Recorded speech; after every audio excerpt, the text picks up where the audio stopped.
नमस्कार दोस्तों, स्वागत है आपका हमारे चैनल पर फिर से एक बार नई कहानी के साथ। तो चलिए बिना समय गवाए कहानी को शुरू करते हैं। वंशिका, कैसे बात कर रही हो तुम? ये क्या जवाब देकर आई हो तुम मम्मी को? भावेश वंशिका के पीछे पीछे कमरे में आता हुआ बोला। मैं अजीब तरीके से बात कर रही हूँ या मम्मी जी मेरे साथ अजीब तरीके से बात करती हैं? वंशिका ने उल्टा पलट कर सवाल कर लिया। क्या अजीब तरीके से कहा मम्मी ने तुमसे? तुम गलतियाँ करोगी तो मम्मी बोले भी नहीं तुमसे? भावेश अपनी मम्मी के सपोर्ट में बोला। हाँ, गलतियाँ सारी मैं करती हूँ, मम्मी जी कोई गलती नहीं करती है। मैंने अपनी गलती मान ली, ठीक है, वंशिका ने कहा। तुमसे तो बोलना ही बेकार है, कभी अपनी गलती मानती ही नहीं हो, हमेशा घर में अशांति फैला कर रखती हो। भावेश वंशिका पर चिल्लाता हुआ बोला और कमरे के बाहर निकल गया। वंशिका वहीं कमरे में पलंग पर एक तरफ बैठ गई। आखिर उसकी गलती क्या थी, उसे ये ही समझ में नहीं आता था। पर घर के लोग बोलने से बाज कहाँ आते थे। वंशिका की शादी जब भावेश से हुई थी तब इस घर में भावेश और उसके अलावा उसकी सास निर्मला जी और उसकी ननद यामिनी ही थे। जब से शादी होकर आई थी उसने बस यही छोटा सा परिवार देखा था, या फिर निर्मला जी के मायके वालों को। बाकी ससुराल पक्ष की तरफ से उसने किसी को नहीं देखा था। पर सुना था कि निर्मला जी का ससुराल पक्ष भी काफ़ी बड़ा था। भावेश के 3 चाचा थे और उनके परिवार, पर उनकी शादी में एक भी नहीं आया। शायद प्रॉपर्टी को लेकर कोई विवाद हुआ था और वो विवाद भावेश की शादी पक्की होने के बाद ही हुआ था। दरअसल भावेश के पिता की काफ़ी साल पहले मृत्यु हो गई थी। तब उसके दादाजी जिंदा थे और भावेश और यामिनी की शिक्षा दीक्षा और निर्मला जी के परिवार का पालन पोषण का भार उसके दादाजी ने अपने कंधे पर ही ले रखा था, क्योंकि उस समय सबका व्यापार भी साझा था।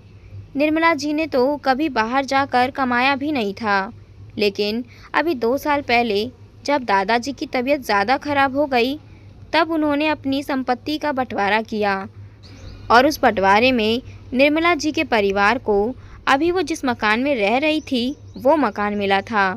बाकी तीनों चाचा अपने परिवार के साथ उस पुराने मकान में ही रहे। उन्हें व्यवहार में हिस्सा मिला क्योंकि भावेश नौकरी करता था और व्यापार नहीं करना चाहता था, इसीलिए निर्मला जी को मकान के साथ साथ 10 लाख रुपए नकद दे दिया गया था। दादाजी की तो कुछ समय बाद मृत्यु हो गई, लेकिन अभी भावेश की शादी के समय निर्मला जी ने अपने तीनों देवरों से और पैसे की डिमांड की थी, जो कि एक तरीके से बबुनियाद थी। जब उन तीनों भाइयों ने मिलकर पैसे देने से इनकार कर दिया तो इसी बात पर निर्मला जी का उन लोगों से अच्छा खासा झगड़ा हुआ था और भावेश ने भी इसमें निर्मला जी का साथ दिया था। झगड़ा इतना ज़्यादा बढ़ गया था कि बात कोर्ट तक पहुंच गई थी। इस कारण भावेश की शादी में कोई भी सम्मिलित नहीं हुआ, पर निर्मला जी तो दोषारोपण करने से बाज नहीं आई। शादी में आए गए हर रिश्तेदार को यही बात बोलती कि तीनों देवरों ने उनका हिस्सा खा लिया। अब ये तो उनके कर्म थे कि उनका रिश्ता बिगड़ा, लेकिन अब वो इसका इल्ज़ाम भी बहू पर ही लगाती थी कि बहू के पैर ही ऐसे पड़े हैं कि उसके आते ही हमारे रिश्ते खराब हो गए, हमारा इतना नुकसान हो गया, हमें हमारा हक भी नहीं मिला।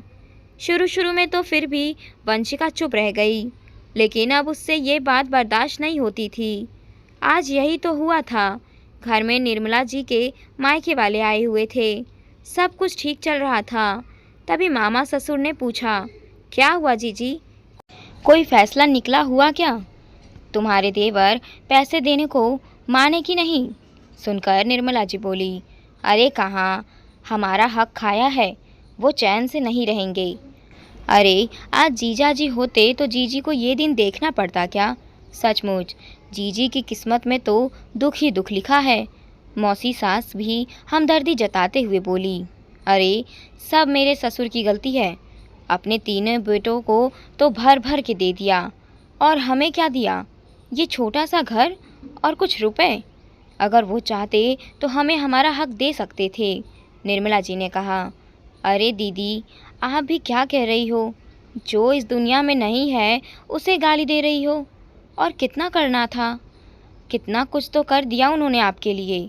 आपके दोनों बच्चों को पढ़ा लिखा कर अपने पैरों पर खड़ा कर दिया, आपके सिर पर छत दे दी और कुछ रुपए दिए जिसे आपने भावेश की शादी कर दी। और क्या चाहिए?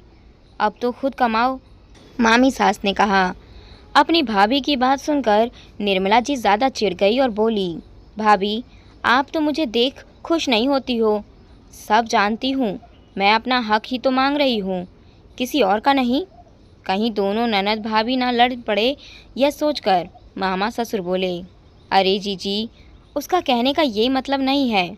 वो तो सिर्फ ये कह रही है कि आपकी किस्मत में ही दुख लिखा है, तो कोई क्या कर सकता है। इतने में वंशिका सबके लिए चाय लेकर आई, तो उसे देखकर निर्मला जी बोली, हाँ, किस्मत ही खराब है मेरी तो। ना मुझे मेरा हक मिला, ना कुछ और। ऊपर से पता नहीं किसके कदम पड़े हैं घर में, जिसके आते ही रिश्ते भी खराब हो गए। सुनकर वंशिका के पैर वहीं के वहीं रुक गए।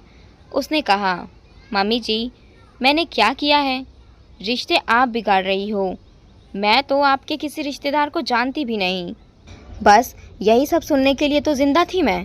पहले पति चले गए और अब बहू घर में आई है जो मुझे सुना रही है। मेरी तो पूरी ज़िंदगी ही सुनने के लिए है।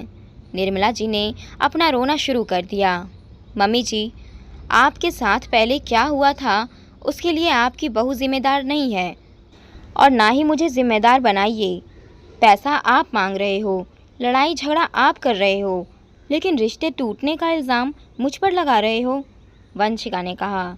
कहकर वंशिका अपने कमरे में आ गई। उसके पीछे पीछे ही भावेश आया था और फिर कमरे में उन दोनों के बीच इतनी बहस हुई थी।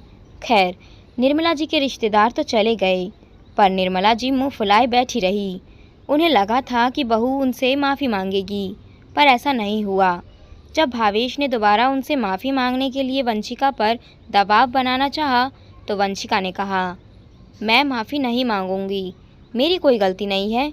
जो कर्म तुम अपने पिछले बीते हुए वक्त में कर चुके हो, उसका ठिकरा मेरे सिर पर फोड़ने की ज़रूरत नहीं है। मैं बेचारी नहीं हूँ, पलटकर जवाब ज़रूर दूंगी। आखिर वंशिका ने साफ साफ कहा, तो भावेश को भी समझ में आ गया था कि वंशिका नहीं झुकेगी। आखिर भावेश ने भी दबाव बनाना बंद कर दिया। इधर निर्मला जी कुछ दिन यूं ही रही, पर जब उन्हें कोई भाव नहीं मिला तो अपने आप ही चुप हो गई।